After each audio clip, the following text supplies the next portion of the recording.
that we get hit. So I'm gonna say LeBron James. And you know what? Let the debate begin. And I don't give a rat's ass that they do. I just telling you who I would like. That's all. I said that LeBron will. I find him to be the most talented player I've ever seen in NBA history. Got a problem with that statement by me? Well, you sound like you're threatening me. No, I'm not threatening you. I'm. A two-time MVP just went on national television and torched LeBron James with cold, hard facts that nobody in his camp can spin. The craziest part. The mainstream sports media has tried to bury it like it never happened. Karl Malone, one of the greatest power forwards, ever looked straight into the camera and said what millions of fans have been thinking for years. What he dropped about LeBron's legacy hit so hard it might have ended the GOAT debate for good. By the end of this, you'll understand exactly why LeBron still hasn't said a single word in response. Back in January 2025, Karl Malone sat down for what everyone expected to be a chill, nostalgic interview. Casual stories from the old days, some thoughts on today's game, nothing crazy. Then the host dropped the question every legend eventually gets asked: where does LeBron James rank on your all-time list? Is he the greatest? Most former players play it safe. They give the diplomatic answer, he's in the conversation, or it's tough to compare eras. They know criticizing LeBron brings out his army online. So they smile, dodge, and move on. Karl Malone didn't get the memo. With zero hesitation and zero sugarcoating, he delivered a breakdown so direct it left the host visibly stunned. Social media exploded instantly to here's what Malone actually said. He went straight for the argument LeBron fans hate the most and can never fully spin championships. When you're walking around calling yourself the greatest of all time, your resume has to back it up. A 4-6 record in the NBA Finals doesn't scream GOAT. That record says elite player, who couldn't finish the job when it mattered most. Malone pointed out the obvious. 10 finals appearances is incredible. It shows longevity, skill, and consistency like few players have ever had, but 6 losses on the biggest stage? That's more defeats than victories when the ring was on the line. Malone didn't stop there. He laid it out with the confidence of a man who's been to the finals himself and knows exactly how heavy that pressure feels. No fluff. No what-ifs. Just straight facts. The sports media did its usual dance downplaying it, changing the subject, or pretending it was just one man's opinion. But the clip spread like wildfire anyway, because deep down, a huge portion of the basketball world knows Malone touched the nerve they've been avoiding for years. LeBron's camp. Radio silence, no clapback. No, I let him cook memes. Nothing. Because when the mailman delivers truth like that, what is there left to say? Ron, you saw both I did. I saw him in person. Like, come on. Go James, man. Come on. Go Come James. on, Shad. I mean, because you think about it. Come on. Because he could do more. He could rebound better. So what do we go off of, dude? Because this is the argument that I have today. Like, you know, like better player is one thing. Yes. Like, is he just like, let's take away all the accolades? Michael Jordan's finals record tells a completely different story. 6 trips to the NBA Finals. 6 championships. 6 finals MVP awards. A perfect 6-0 record when it mattered most. Jordan never once let a finals series reach a Game 7. That's not just winning, that's domination. That's what being the greatest actually looks like. Karl Malone didn't stop at the numbers. He made a point that cuts deeper than most criticism. Magic Johnson doesn't go around bragging about the finals he lost. Larry Bird never hung banners for second-place finishes. True champions remember their victories. They don't ask for credit just for showing up. And that's the uncomfortable truth LeBron supporters have to face. Making it to the finals doesn't mean much if you can't close. History remembers champions. It doesn't hand out participation trophies for reaching the big stage and falling short. That argument alone would have dominated sports talk for days. But Karl Malone was just getting warmed up. He then went after something that's followed LeBron his entire career: the constant team hopping and franchise jumping. The way LeBron has moved from city to city, stacking superstar teammates like he's building a fantasy basketball roster instead of elevating the teams around him. I can feel it. Oozing out of, you can feel it. You can feel it just oozing out.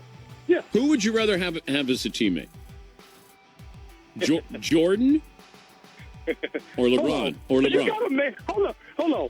Do you have a man crush on Michael Jordan today? What's the deal here? I don't know. I'm just asking that question. Karl Malone laid out the timeline in brutal detail. 7 years in Cleveland, the first time 0 championships. So what did LeBron do? He went on national television and took his talents to Miami, teaming up with Dwayne Wade and Chris Bosh, 2 established all-stars in their prime. He needed that much help just to compete for a title. Even with that super team, he only won 2 championships in 4 years, a 50% success rate with stacked talent. When things fell apart in Miami, he went back to Cleveland, but only after the Cavs traded for Kevin Love to give him yet another all-star teammate. One more ring came from that reunion, then he bounced again, this time to Los Angeles, where Anthony Davis, another top 5 player, was already waiting for him. Michael Jordan's journey stands in complete contrast. MJ stayed in Chicago his entire prime. He never ran to Detroit to join Isaiah Thomas. He didn't demand trades to play with Magic or Bird, he beat them instead.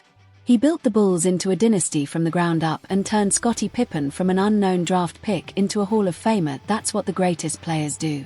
They elevate the players around them instead of shopping for help every time things get difficult. Karl made a distinction that cut deep. LeBron is absolutely a great player, one of the best to ever do it. But being the greatest requires something more. It demands loyalty. It requires building something instead of constantly chasing it. And by that standard, LeBron falls way short. Then Malone delivered the knockout punch, something stats can't fully measure, but only those who've played at the highest level truly understand: clutch performance. When the game is tied and the clock is winding down, who wants the ball? Michael Jordan demanded it. Kobe Bryant lived for it. Those guys craved the pressure. Their eyes lit up when everything was on the line. That killer instinct is what separated them. Karl asked the question everyone was thinking: how many times have we watched LeBron pass up the final shot and kick it out to a role player because he didn't want the blame if it missed? And it gets worse. He brought up the one series LeBron can never escape: the 2011 NBA Finals against the Dallas Mavericks. It was supposed to be his coronation. A super team in Miami, heavy favorites against an aging Dirk Nowitzki. Instead, LeBron disappeared. He averaged under 18 points per game, went completely passive in the fourth quarters, and looked like a player who didn't want the moment. The Mavericks won in 6 games while the basketball world watched in shock as the self-proclaimed king got outplayed. Karl called it exactly what it was: choking on the biggest stage, and that's not GOAT behavior. The self-proclaimed king got outplayed by everyone on the court. Karl Malone called it exactly what it was: choking on the biggest stage. And that's not GOAT behavior, that's the opposite of GOAT behavior. No amount of regular season stats or highlight reels can erase what happened in that 2011 finals. What makes this whole situation even louder is the silence that followed. LeBron James is one of the most active athletes on social media. He tweets about politics, social issues, movies, Taco Tuesday, and random thoughts at 2 a.m. He's never been shy about clapping back at critics or defending his legacy. But after Karl Malone's interview dropped, nothing. Complete radio silence. No response. No sub-tweets.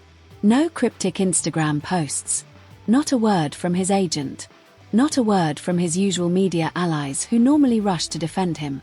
His entire camp decided the best move was to pretend it never happened, hoping it would just blow over if they ignored it long enough.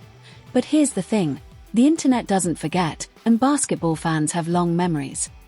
The longer LeBron stays quiet, the more it feels like Karl hit a nerve that can't be defended. Other former players have started weighing in too. Most aren't being as blunt as Malone, but the message is clear. Some legends have been quietly liking tweets that question LeBron's GOAT status.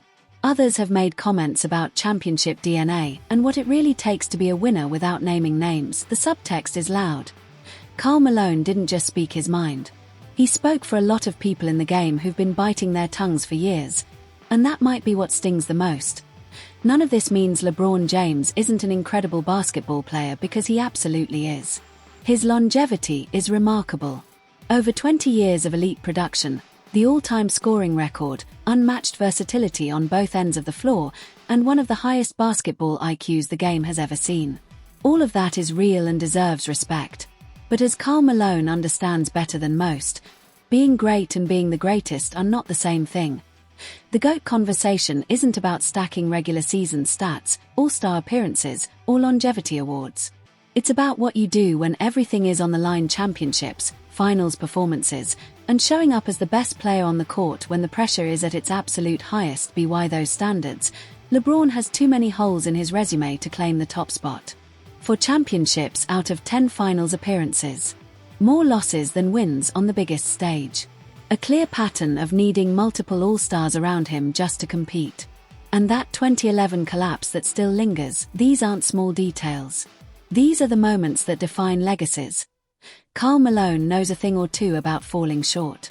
He was one of the best players of his generation, putting up monster numbers year after year, but he reached the finals twice and never won a ring. Yet you never heard him calling himself the GOAT, because he understood that true greatness requires more than statistics. It requires winning when it matters most. That's the perspective he brought to this conversation. Not bitterness. Not hate. Just honesty about what the real standard is. And that's why the GOAT debate has always centered on Michael Jordan. 6 championships. 6 finals MVPs. Never lost on the biggest stage. Never had to join other superstars to get it done. He built his legacy in one city, with one franchise. That's the bar. That's what greatness at the highest level looks like. LeBron can absolutely be a top 5 player. Top 3 is a conversation. But the GOAT? Karl Malone just reminded everyone why that conversation was never really close in the first place. This discussion isn't going away anytime soon. Karl opened the floodgates. He said out loud what so many former players have been thinking quietly for years. Now that a legend with his credibility has spoken, others may finally feel comfortable sharing their real opinions too. The unfiltered truth about LeBron's legacy is finally getting the examination it deserves. If you made it this far, you already know what this channel is about: real basketball talk, no feelings protected, no narratives pushed. Just honest analysis backed by facts. If that's the content you want, smash the subscribe button, turn on notifications, and drop a like if you think Karl made some strong points. Let me know in the comments. Do you still have LeBron as the GOAT, or did Karl change your mind? Let's keep this conversation going. The game deserves it.